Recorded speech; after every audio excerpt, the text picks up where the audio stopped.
نحمده ونستعينه ونستغفره ونعوذ بالله من شرور أنفسنا ومن سيئات أعمالنا من يهده الله فلا مضل له ومن يضلل فلا هادي له أشهد أن لا إله إلا الله وحده لا شريك له وأشهد أن محمدا عبده ورسوله يا أيها الذين آمنوا اتقوا الله وقولوا قولا سديدا يصلح لكم أعمالكم ويغفر لكم ذنوبكم ومن يطع الله ورسوله فقد فاز فوزا عظيما أما بعد فإن أصدق الحديث كتاب الله وخير الهدي هدي محمد صلى الله عليه وسلم وشر الأمور محدثاتها وكل محدثة بدعة وكل بدعة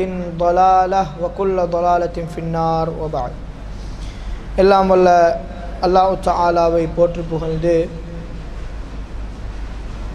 அவனுடைய இறுதி தூதர் முஹம்மது நபி ஸல்லல்லாஹு அலைஹி வஸல்லம் அவர்கள் மீது அல்லாஹ்வின் அருளும் அன்பும் சாந்தியும் சமாதானமும் என்றென்றும் நின்று நிலவட்டுமாக. வார்த்தைகளில் சிறந்தது வல்லவன் ரஹ்மான் அல்லாஹ்வின் வார்த்தைகள் என்றும், வழிகாட்டல்களில் நடைமுறைகளில் மிகவும் சிறந்தது அல்லாஹுடைய தூதர் ஸல்லல்லாஹு அலைஹி வஸல்லம் அவர்களுடைய வழிகாட்டல்கள் நடைமுறைகள் என்றும், விடயங்களிலே மிகவும் மோசமானது மார்க்கத்தின் பெயரால் உருவாக்கப்படுகின்ற பித்ஆக்கள், எல்லா பித்ஆக்களும் வழிகேடுகள், எல்லா வழிகேடுகளும் மனிதனை நரகத்தின் பால் கொண்டு போய் சேர்க்கும் என்று நபிகளார் தன்னுடைய உரைகளிலே ஆரம்பத்திலே நினைவுபடுத்தக்கூடிய இந்த வாசகங்களை நானும் உங்கள் முன்னிலையில் நினைவுபடுத்தியவனாக இன்றைய இந்த குத்துபாவை ஆரம்பம் செய்கின்றேன். அன்புள்ள சகோதரர்களே, இன்றைய குத்துபாவில்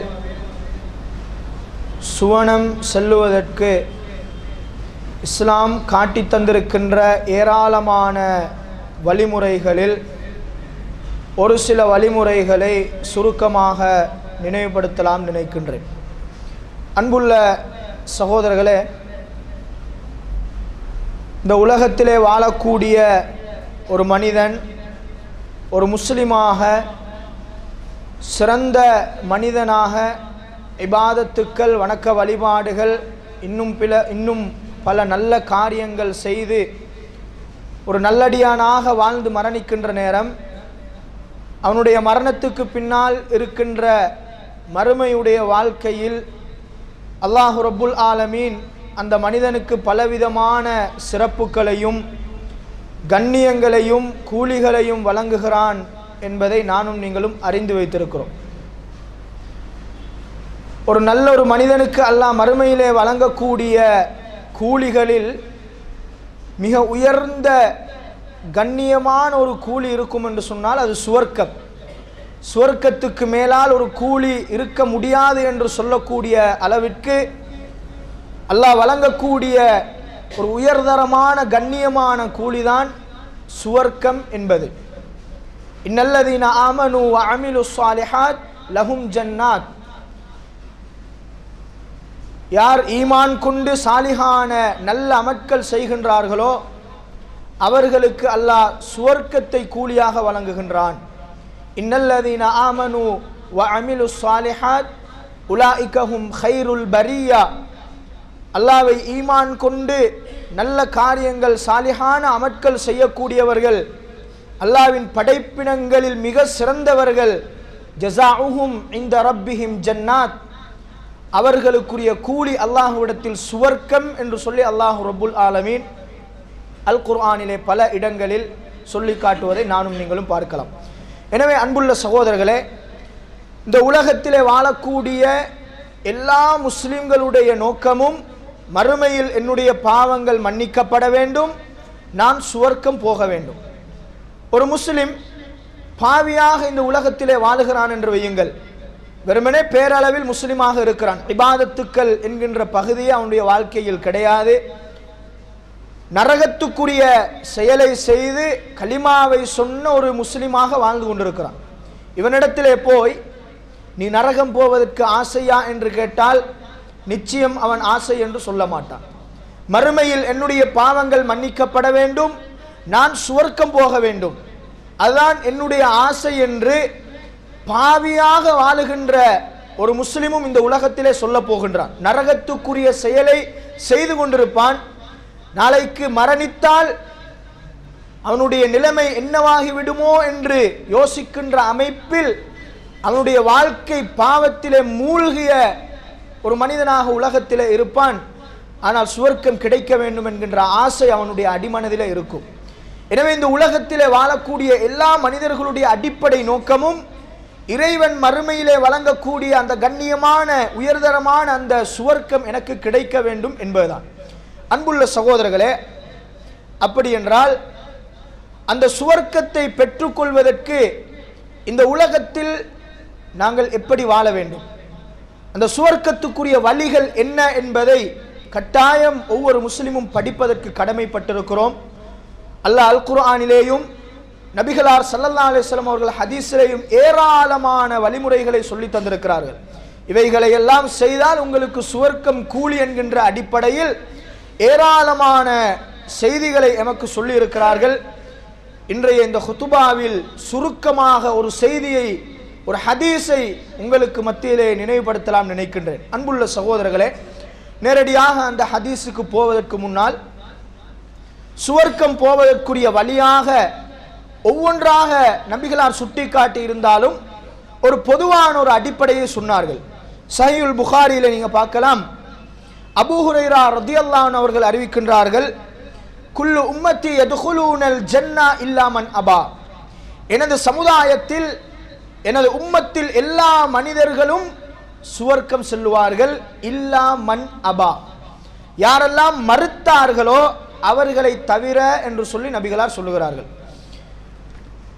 யா ரசூலல்லாஹ் வமைய பா, நபித்தோழர்கள் கேட்டார்கள், அல்லாஹ்வுடைய தூதரே, மறுத்தவர்கள் என்று சொன்னால் யார்? அப்ப நபிகளாருடைய சமூகத்தில், இஸ்லாமிய உம்மத்தில் எல்லோரும் சுவர்க்கம் போவார்கள். ஒரு சமூகம் மறுத்தவர்களாக இருப்பார்கள், அவர்களுக்கு சுவர்க்கம் கேள்விக்குறியாக மாறுகிறது. இந்த மறுத்தவர்கள் என்கின்ற சமூகம் இஸ்லாமிய உம்மத்தில் தான் இருப்பார்கள். அதைத்தான் நபிகளார் இந்த செய்தியிலே சொல்லுகிறார்கள். எனவே நபித்தோழர்கள் கேட்டார்கள், யா ரசூலல்லாஹ் வமைய பா, அல்லாஹ்வுடைய தூதரை மறுத்தவர்கள் என்று சொன்னால் யார் என்று நபிகளார் ஸல்லல்லாஹு அலைஹி வஸல்லம் இடத்தில் நபித்தோழர்கள் கேட்கிறார்கள். அன்புள்ள சகோதரர்களே, நபிகளார் சொல்லுகிறார்கள், மன் அத்தாஅனி தஹலல் ஜன்னா. இதான் சுவர்க்கத்துக்குரிய அடிப்படை, சுவர்க்கம் செல்லுவதற்குரிய அடிப்படை. யாரெல்லாம் இந்த உலகத்தில் எனக்கு கட்டுப்பட்டு வாழுகின்றார்களோ அவர்கள் சுவர்க்கம் நுழைவார்கள் என்று சொல்லி நபிகளார் சொல்லுகிறார்கள். எனவே இந்த உலகத்திலே வாழுகின்ற நேரம் இறுதி மூச்சு வரைக்கும் நபிகளார் எதையெல்லாம் ஏவினார்களோ அதை முடிந்த அளவு நம்முடைய வாழ்க்கையிலே அணு அணுவாக பின்பற்ற வேண்டும். எவைகளையெல்லாம் தடுத்தார்களோ அவைகளை முற்றுமுழுதாக நாங்களும் தடுத்து வாழுகின்ற நேரம் அல்லாஹ் சுவர்க்கத்தை கூலியாக எங்களுக்கு தருகிறான். வமன் அசானி ஃபகத் அபா, யாரெல்லாம் எனக்கு மாறு செய்கின்றார்களோ அவர்கள் தான் மறுத்தவர்கள் என்று சொல்லி ரசூலுல்லாஹி ஸல்லல்லாஹு அலைஹி வஸல்லம் அவர்கள் சொன்னார்கள். எனவே இந்த மாறு செய்கின்ற சமூகம் யார்? இஸ்லாமிய உம்மத்தில் இருக்கின்ற ஒரு சமூகம் தான். அவர்கள் மாறு செய்யக்கூடியவர்கள்.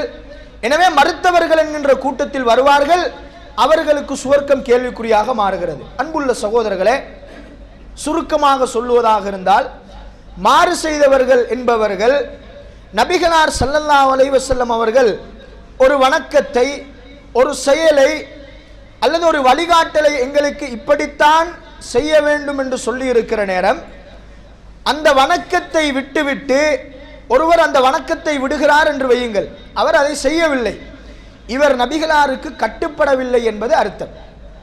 ரசூலுல்லாஹ் ஒரு இடத்துல இப்படி செய்யுங்கன்னு சொல்லி இருக்கிற நேரம் ஒரு ஆள் அதை நடைமுறைப்படுத்தாமல் போனால் இவர் கட்டுப்படவில்லை என்பது அர்த்தம்.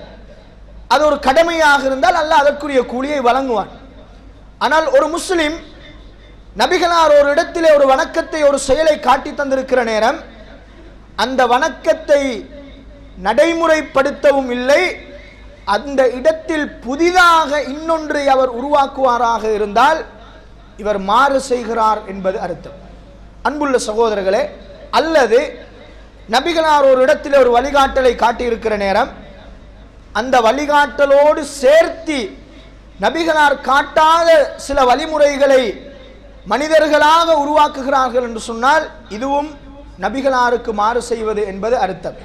அல்லது சில குறிப்பிட்ட காலங்கள், ரமலானுடைய காலம், இந்த மாதிரியான காலங்கள் வந்து போகின்ற நேரம், அந்த காலங்களில் ரசூலுல்லாஹ் ஒன்றுமே காட்டி இருக்கவில்லை என்றிருந்தால் அந்த காலத்தில் அந்த நேரத்தில் நபிகளார் காட்டினார்கள் என்கின்ற அடிப்படையில் மார்க்கத்தின் பெயரால் ஒரு செயல் உருவாகுமாக இருந்தால் இதுவும் நபிகளாருக்கு மாறு செய்வது என்பது அர்த்தம். இவர்கள் தான் மறுத்தவர்கள். அல்லாஹ் என்னையும் உங்களையும் பாதுகாக்க வேண்டும். இஸ்லாமிய சமூகத்தில் நிறைய பேரை பார்க்கலாம். எனவே அன்புள்ள சகோதரர்களே, நபிகளாருக்கு ஒருவர் கட்டுப்படவில்லை என்பதை விட மாறு செய்வது என்பது இறைவனிடத்திலே பாரதூரமான குற்றம். அவருக்கு சுவர்க்கம் கேள்விக்குறியாக மாறுகிறது. எனவே சுவர்க்கம் செல்வதற்குரிய ஒரு பொதுவான அடிப்படை, இந்த உலகத்தில் வாழுகின்ற நேரம் இறுதி மூச்சு வரைக்கும், அது சமூக வாழ்க்கையாக இருக்கலாம், குடும்ப வாழ்க்கையாக இருக்கலாம், தனிப்பட்ட வாழ்க்கையாக இருக்கலாம், எல்லா இடத்திலேயும் அல்லாஹ்வுடைய தூதர் எப்படி வாழ்ந்தார்கள், எப்படி இந்த இடத்திலே நபிகளார் நடந்து கொண்டார்கள் என்பதை அணுவணுவாக பின்பற்றி வாழுகின்ற நேரம் அல்லாஹ் சுவர்க்கத்தை கூலியாக வழங்குகின்றான். இதை ஒரு பொதுவான அடிப்படையாக நீங்கள் புரிந்து கொண்டு சுவர்க்கத்திற்குரிய வழியாக நபிகளார் சொன்ன அந்த செய்தியை பாருங்கள். இப்னு மாஜாவிலே பதிவு செய்யப்பட்டிருக்கக்கூடிய ஆதாரபூர்வமான செய்தி அப்துல்லா இப்னு சலாம் ரதியல்லாஹு அன்ஹு அவர்கள் அறிவிக்கிறார்கள். உங்களுக்கு தெரியும், ரசூலுல்லாஹி ஸல்லல்லாஹு அலைஹி வஸல்லம் அவர்கள் மக்காவிலே தாவா பிரச்சாரம் செய்கிறார்கள். காபிர்களுடைய அட்டகாசம் தாங்க முடியாமல் மதீனாவை நோக்கி ஹிஜ்ரத் போகின்றார்கள். மதீனத்து மக்கள் அன்சாரி தோழர்களுடைய நீண்ட நாள் ஆசை, நபிகளார் எங்களுடைய ஊருக்கு வர வேண்டும், எங்களோடு இருக்க வேண்டும், எங்களுக்கு தஅவா செய்ய வேண்டும் என்பது மதீனத்து மக்களுடைய நீண்ட நாள் ஆசை. அன்றைய நாள் அந்த ஆசை நிறைவேறியது. நபிகளார் போனார்கள் மதீனாவை நோக்கி ஹிஜ்ரத். மதீனத்து மக்கள் எல்லாம் சந்தோஷத்தினால் நபிகளாருடைய வருகையை எதிர்பார்த்திருக்கிறார்கள். இந்த செய்தி மதீனாவிலே வாழ்ந்த பெரும்பான்மையான ஒரு சமூகம் தான் யூதர்கள். அவர்களுக்கு மத்தியில் இந்த செய்தி பரப்பப்படுகிறது. முஹம்மத் என்று சொல்லக்கூடியவர், முஸ்லிம்கள் நபியாக ஏற்றிருக்கக்கூடிய அந்த மனிதர் மதீனாவுக்கு வருகிறார். இப்ப இதுவரைக்கும் பெரும்பாலான யூதர்கள் நபிகளாரை கண்டிருக்கவில்லை, நேரடியாக நபிகளாருடைய செய்திகளை கேள்விப்பட்டிருக்கிறார்கள். அந்த யூதர்களில் மிக முக்கியமான தலைவர்களில் ஒருவர் தான் அப்துல்லா இப்னு சலாம் ரதியல்லாஹு அன்ஹு அவர்கள். பின்னால் இஸ்லாத்துக்கு வருகிறார். நபிகளார் மதீனாவுக்கு போற நேரம் இவர் ஒரு யூதர். இவருக்கு ஒரு ஆசை வருது, யார் இந்த முஹம்மத்? முஸ்லிம்கள் முஹம்மதை பற்றி ஸல்லல்லாஹு அலைஹி வஸல்லம் நிறைய பேசுகிறார்கள். அவர் யார், அவர் என்ன சொல்லுகிறார் என்பதை நேரடியாக பார்த்து கேட்க வேண்டும் என்கின்ற ஒரு எண்ணத்தில் முஸ்லிம்களோடு ஒன்றர கலந்து நபிகளாருடைய வருகையை எதிர்பார்த்து மதீனாவுடைய எல்லை பகுதிக்கு வருகிறார்கள். நபிகளார் ஸல்லல்லாஹு அலைஹி வஸல்லம் அவர்கள் மதீனாவுக்கு வந்தவுடன் எல்லா முஸ்லிம்களும் நபிகளாரை சூழ்ந்து கொண்டார்கள். நான் ஏன் இந்த வரலாற்று செய்தியையும் சேர்த்து சொல்லுகிறேன் என்றால், இஸ்லாமிய உம்மத்திற்கு சுவர்க்கத்தின் வழிகாட்டியாக நபிகளார் சொன்ன செய்தியை கொண்டு வந்து சேர்த்த அப்துல்லா இப்னு சலாம் ரதியல்லாஹு அன்ஹு அவர்கள் தான் அந்த நேரத்தில் யூதர்களாக இருந்தார்களே, அவர்கள் தான் இந்த செய்தியை இஸ்லாமிய உம்மத்துக்கு கொண்டு வந்து சேர்த்தார்கள் என்றால், அன்றைய தினம் நபிகளார் செய்த உபதேசங்கள் ஆச்சரியமான அற்புதமான உபதேசங்கள் அவருடைய உள்ளத்திலே ஆழ பதிந்தது. இஸ்லாமிய உம்மத்துக்கு அதை கொண்டு வந்து சேர்த்திருக்கிறார். சகோதரர்களே, நபிகளாரை சுத்தி மக்கள் எல்லாரும் ஒன்று கூடி இருக்கின்ற நேரம் நபிகளார் ஸல்லல்லாஹு அலைஹி வஸல்லம் அவர்கள் மதீனத்து மக்களுக்கு சில உபதேசங்கள் செய்தார்கள். அந்த உபதேசங்கள் தான் சுவர்க்கத்திற்குரிய வழி. இப்ப எல்லோருக்கும் ஒரு ஆசை இருக்கும், என்ன அந்த உபதேசம்? இந்த உபதேசத்தில் சொல்லப்பட்டிருக்கிற ஒவ்வொரு விடயமும் பல தலைப்புகளாக நாங்கள் படித்திருக்கிற விடயம். நான் சொன்னவுடன் இதுதானா என்று யோசித்து விடாமல், இதை நபிகளார் எந்த கட்டத்திலே சொன்னார்கள், இதை நபித்தோழர்களுடைய உள்ளத்தில் இந்த உபதேசங்கள் எந்த அளவுக்கு ஆழமாக பதிந்தது, இன்றைக்கு நமது வாழ்க்கையிலே இந்த உபதேசங்களுக்கு நாங்கள் கொடுத்திருக்கின்ற முக்கியத்துவம் என்ன, நாங்கள் எந்த அளவுக்கு இதை நடைமுறைப்படுத்தி கொண்டிருக்கிறோம் என்பதைத்தான் ஒரு முஃமினாக இருந்தால் நாங்கள் சிந்திக்க கடமைப்பட்டிருக்கிறோம். அன்புள்ள சகோதரர்களே, நபிகளார் சொன்னார்கள், யா அய்யுஹன் நாஸ், மனிதர்களே, அஃப்ஷுஸ் சலாம், சலாத்தை அதிகமாக பரப்புங்கள், வ அத்இமு தஆம், அதிகமாக உணவளியுங்கள், வஸிலுல் அர்ஹாம், இரத்த உறவுகளை சேர்ந்து நடவுங்கள். வஸல்லு பில்லைலி வன்னாசு நியாம், மனிதர்கள் தூங்குகின்ற நேரம் எழுந்து அல்லாஹ்வை தொழுங்கள். ததுகுலுல் ஜன்னத பிஸலாம், அமைதியான முறையில் கண்ணியமான முறையில் நீங்கள் சுவர்க்கம் செல்லுவீர்கள் என்று சொல்லி நபிகளார் ஸல்லல்லாஹு அலைஹி வஸல்லம் அவர்கள் நேரடியாக மதீனத்து மக்களுக்கு முதலாவதாக செய்த உபதேசம்தான் சுவர்க்கத்திற்குரிய வழியாக நபிகளார் ஸல்லல்லாஹு அலைஹி வஸல்லம் அவர்கள் சொன்னார்கள். அன்புள்ள சகோதரர்களே, அந்த உபதேசத்தை கேட்பதற்கு முன்னால் அப்துல்லா இப்னு சலாம் ரலியல்லாஹு அன்ஹு அவர்கள் ஒரு செய்தி சொன்னார்கள். எல்லா முஸ்லிம்களும் நபிகளாரை சூழ்ந்திருக்கிற நேரம், நானும் முஸ்லிம்களோடு ஒன்றரை கலந்து இருக்கிற நேரம், நான் முதல் தடவையாக நபிகளாருடைய முகத்தை பார்த்தேன்.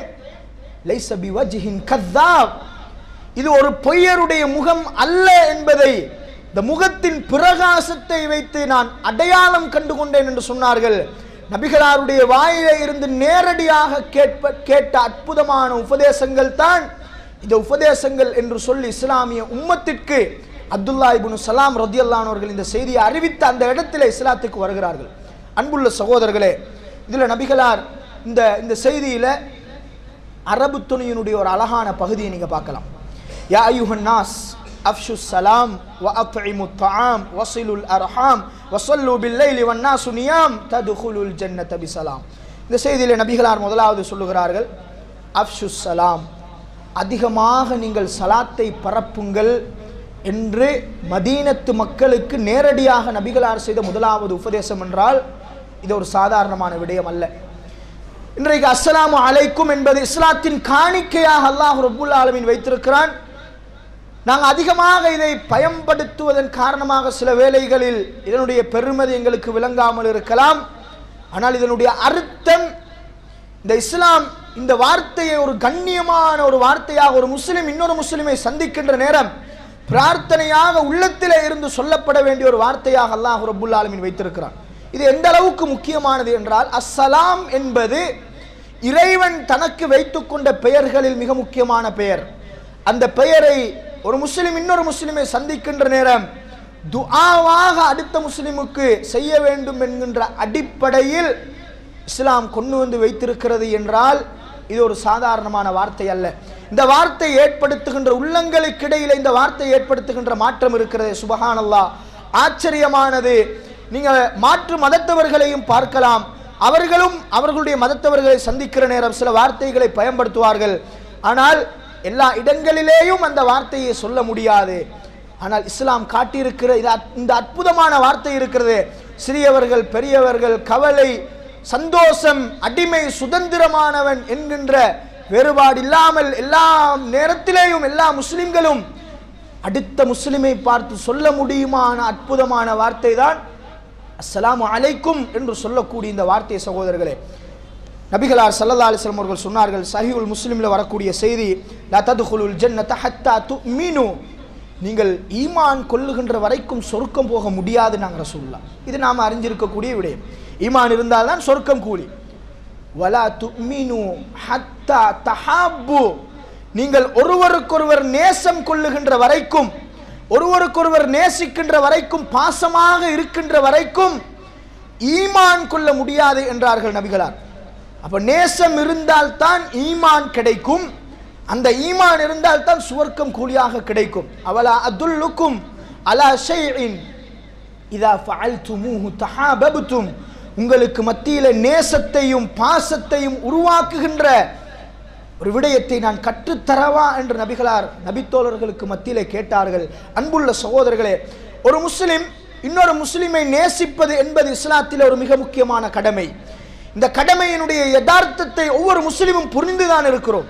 எந்த சந்தர்ப்பத்தில் என்றால், பல லட்சம் ரூபாய்களை செலவழித்து கடல் தாண்டி போய் அல்லாஹ்வின் ஆலயமான கஅபத்துல்லாவை வலம் வர நினைக்கின்ற நேரம் அடுத்த முஸ்லிமை நான் பகைத்து விட்டு ஹஜ்ஜுக்கு உம்ராவுக்கு போனால் என்னுடைய இந்த இபாதத்தின் நிலைமை என்னவாகி விடுமோ என்கின்ற பயத்தில் ஹஜ்ஜுக்கு உம்ராவுக்கு போவதற்கு முன்னால போய் நான் ஏதாவது செய்திருந்தால் மன்னித்துக் கொள்ளுங்கள் கேட்கிறோமா இல்லையா? ஒரு காலத்துல மன்னிப்பு கேட்கறதுக்கு தான் அந்த செயல் உருவாகியது. ஆனா இன்றைக்கு பெருமைக்கு அது மாறிவிட்டது. ஹஜ்ஜுக்கு போற என்பதை ஊருக்கே ஒரு சாப்பாடு போட்டு சொல்லக்கூடிய அளவுக்கு அது ஒரு பெருமையாக மாறிவிட்டது. அந்த செயல் ஏன் உருவாகியது என்றால், போகின்ற இடத்தில் திரும்பி உயிரோடு வருவோமா இல்லையா என்பது தெரியாது. நான் பல லட்சம் ரூபாய்களை செலவழித்து செய்கின்ற இந்த வணக்கம், கண்ணியமான இந்த வணக்கம் திருப்பி கிடைக்குமா இல்லையா என்பது தெரியாது. இந்த வணக்கத்தின் கூலி எனக்கு முழுமையாக கிடைக்க வேண்டும்.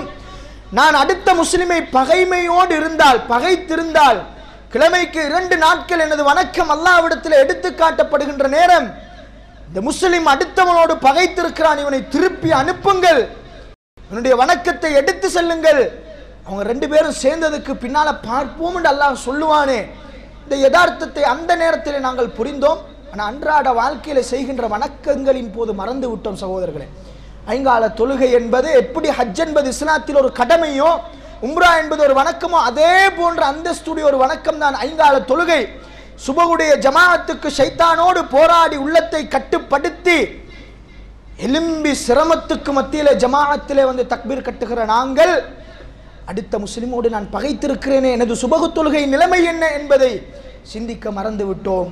அன்புள்ள சகோதரர்களே, எனவே நேசம் என்பது சுவர்க்கத்துக்கு செல்வதற்குரிய ஒரு பிரதானமான அடிப்படை.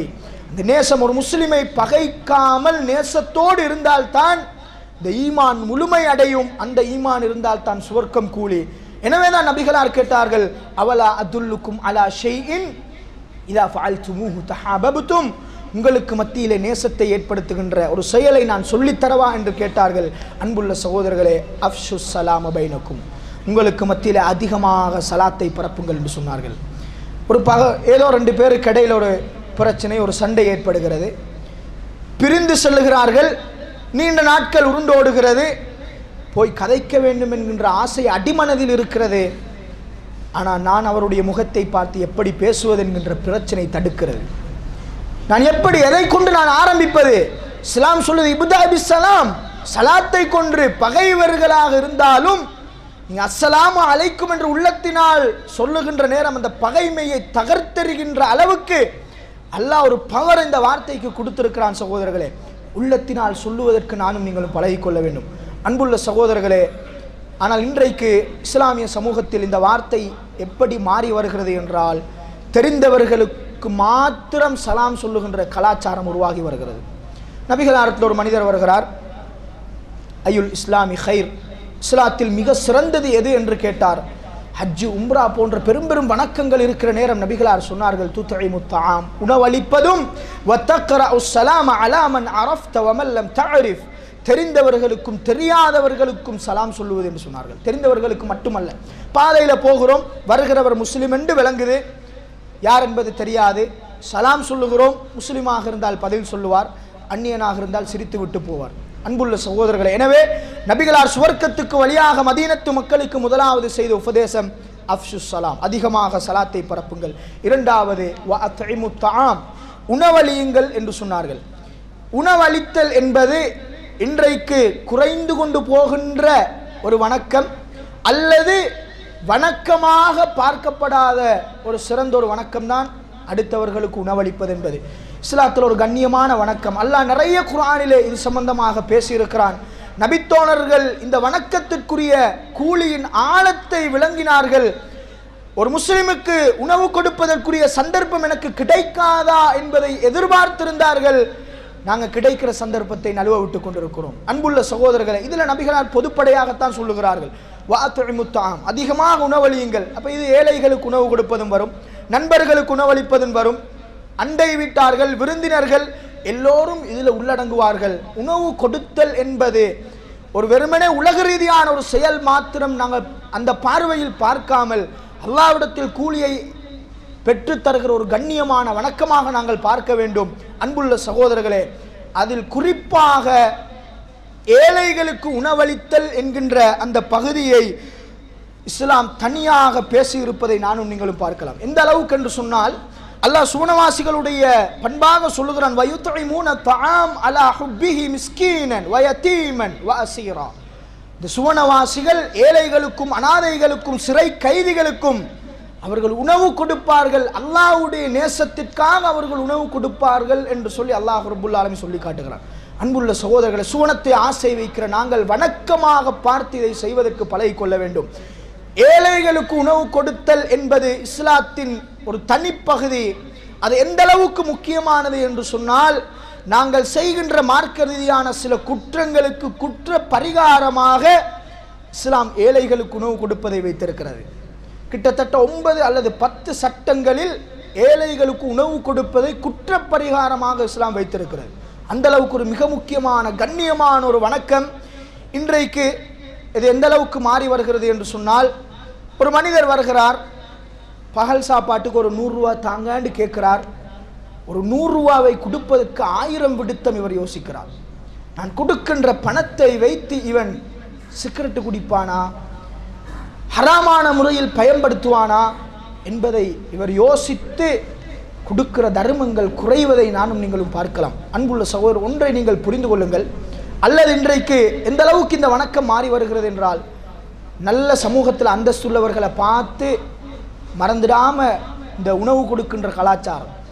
ஏன், இவருக்கு உணவு கொடுத்தா நாளைக்கு என்னுடைய வேலை நடக்கும். இன்றைக்கு சமூகத்தில் பார்க்கிறோம்.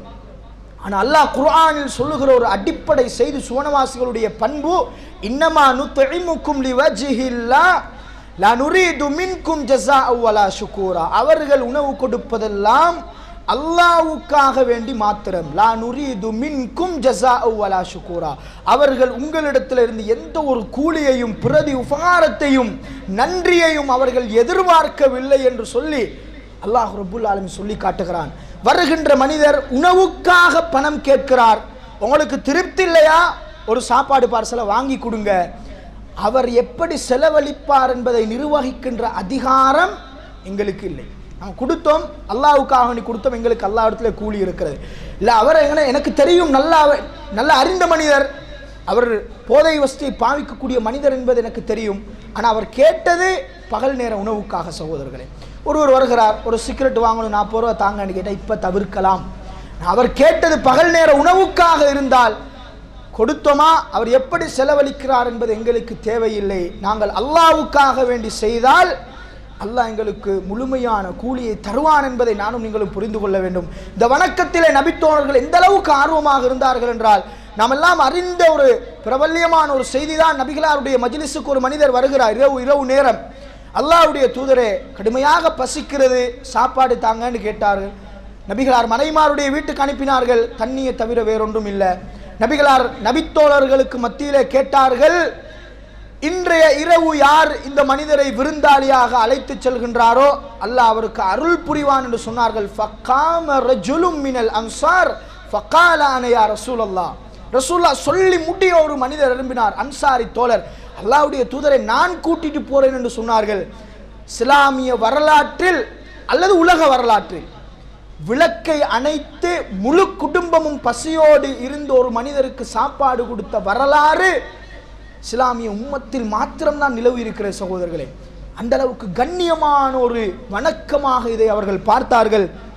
எனவே ஏழைகளுக்கு உணவு கொடுப்பது என்பது ஒரு கண்ணியமான ஒரு வணக்கம். அதிகமாக நம்முடைய வாழ்க்கையில் அந்த பழக்கத்தை நாங்கள் கொண்டு வர வேண்டும். அதில் குறிப்பாக அண்டை வீட்டாரை கவனித்தல் என்கின்ற பகுதியில் உணவு கொடுத்தல் என்கின்ற பகுதியை நபிகளார் தனியாக சொன்னார்கள். அபூதர் ரலியல்லாஹு அன்ஹு அவர்கள் வருகிற நேரம், யா அபாதர் இதா தபக்த மரகத்தன் ஃபஅக்ஸிர் மாஅஹா. அபூதர், நீங்க ஆணம் சமைச்சா கொஞ்சம் கூடுதலா சமைங்கன்னு சொன்னாங்க. உங்களோட அண்டை வீட்டாருக்கு கொடுத்து சாப்பிடுங்கன்னு சொன்னார்கள். பெண்கள் இதில் நிறைய சம்பந்தப்படுவார்கள். தனியாக அழைத்து சொன்னார்கள், யா நிசா உல் முஸ்லிமாத், இஸ்லாமிய பெண்களே, லா தஹ்கிரன்ன ஜாரத்துன் லிஜாரத்திஹா வலவ் ஃபிர்ஸன சாத்தின். ஒரு ஆட்டின் எலும்பு துண்டை உணவாக கொடுப்பதானாலும் அண்டை வீட்டாருக்கு கொடுக்கிற விவகாரத்தில் நீங்க சின்னதா பார்க்காதீங்க. இந்த சாப்பாடை கொடுத்தா என்னையை பற்றி அவன் என்ன நினைப்பான், அது அவனுக்கும் அல்லாஹ்வுக்கும் இடையில உள்ள பிரச்சனை. நாங்கள் கொடுப்பது அல்லாஹ்வுக்காக வேண்டி என்றிருந்தால் இதுவும் ஒரு நன்றி கடனை எதிர்பார்ப்பதுதான். எனவே சகோதரர்களை, உணவு கொடுத்தல் என்பது ஒரு கண்ணியமான ஒரு வணக்கம். சுவர்க்கத்திற்கு வழியாக நபிகளார் மதீனத்து மக்களுக்கு இரண்டாவதாக செய்த உபதேசம். இன்னும் 2 உபதேசங்கள் இருக்கிறது. சுருக்கமாக 2வது குத்பாவிலே பார்த்து நாங்கள் முடிப்போம். வ ஆகிர தஅவானா அனில் ஹம்துலில்லாஹி ரப்பில் ஆலமீன்.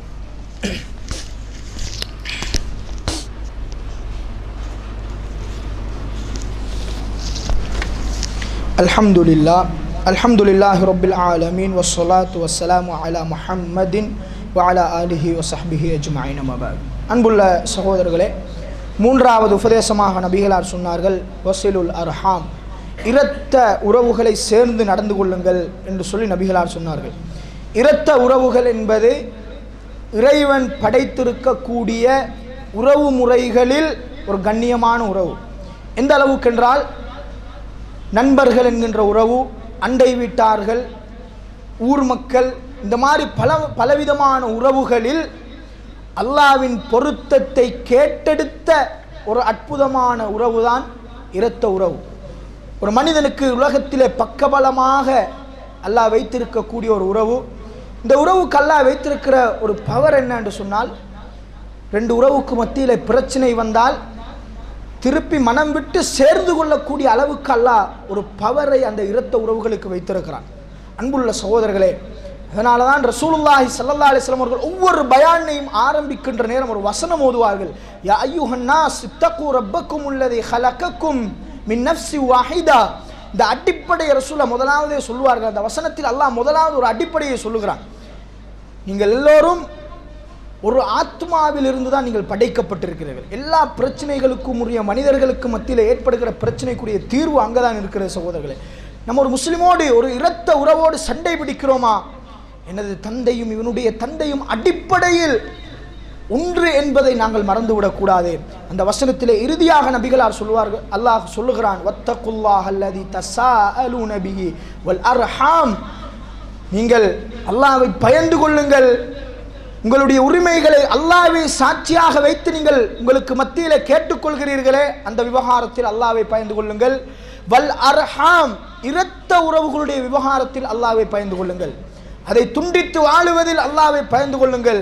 அன்புள்ள சகோதரர்களே, இன்றைக்கு நாம் ஏற்றுக்கொள்ள வேண்டிய ஒரு கசப்பான உண்மை, இஸ்லாமிய உம்மத்தில் விரல் விட்டெண்ணக்கூடிய ஒரு சில குடும்பங்களை தவிர அநேகமான குடும்பங்களில் இரத்த உறவுகளுக்கு மத்தியில் பிரச்சனை. சகோதரர்களே, எந்த அளவுக்கு மாறிக்கொண்டிருக்கிறது என்றால், இரண்டு சகோதரர்களுக்கு மத்தியில் ஒரு அற்பமான பிரச்சனை வீட்டுக்குள் வெடிக்கிறது.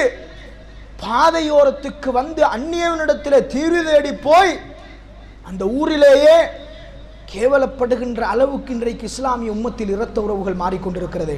நபிகளார் ஒரு வார்த்தையில் எச்சரித்தார்கள், லா ததுகுல் ஜன்னத காத்திஉர் ரஹீம். இரத்த உறவுகளை துண்டித்து வாழக்கூடியவர்கள் சுவனம் செல்ல மாட்டார்கள் என்று நபிகளார் ஒரே வார்த்தையில் எச்சரித்தார்கள். உங்களுக்கு தெரியும், மறுமையிலே சிராத் என்று சொல்லுகின்ற ஒரு பாலம் இருக்கிறது.